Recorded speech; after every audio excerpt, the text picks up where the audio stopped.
often if we have a problem booting Windows NT when we didn't have a problem before, it's because we've changed the configuration of the registry. We may not have made a manual edit to the registry, but maybe we installed a device driver that has changed the registry, and now we can't get the system to boot. In this case, we would use a last known good configuration.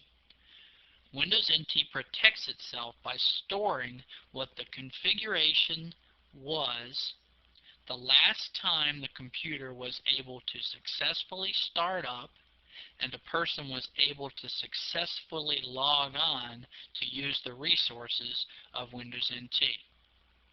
So we can go back to this successful configuration by watching it start up. We'll get the opportunity to press the space bar, and it will tell us when to do it. And when we press the space bar, NT will then ask us if we would like to go to last known good configuration, in which case we would type the letter L, and NT would revert back to the last known good configuration. This is stored in the registry for protection and for troubleshooting the boot process. We can also use a combination of the Windows NT boot disks, of which there are 3, and the Windows NT emergency repair disk to begin a repair of the Windows NT configuration. To create the Windows NT boot disks, we would run a program from a run line on a computer that has a previous installation of Windows NT. We would go to the i386 folder, and from the i386 folder we need to run the program wint32.exe /OX. This will create the Windows NT boot disks without doing a Windows NT installation. Again, this needs to be done from a computer that has a previous installation of Windows NT. We can also use an emergency repair disk.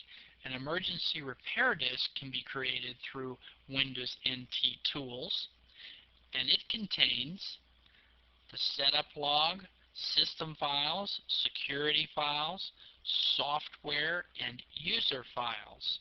The emergency repair disk cannot be used to start the computer.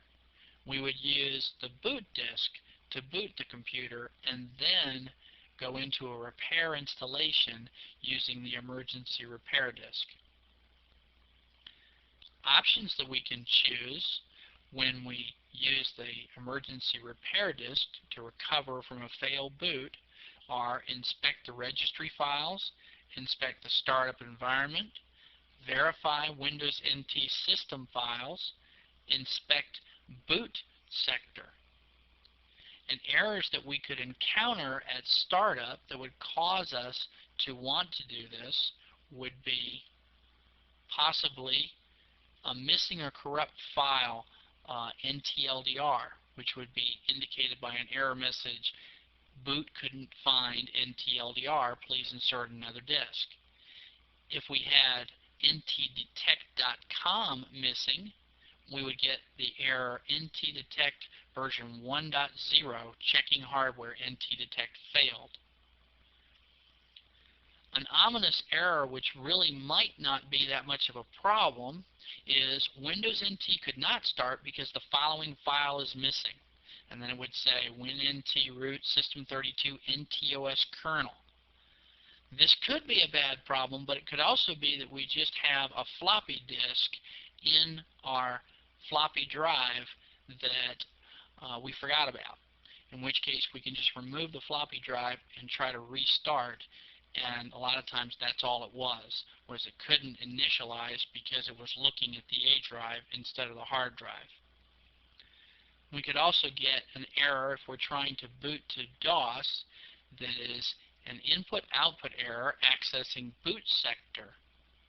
and it's looking for DOS, and the missing or corrupted file would be bootsec.dos when we are trying to boot to DOS. Speaking of DOS, we can fool a DOS application into being very comfortable on Windows NT, and we'll talk about how we do that in our next section.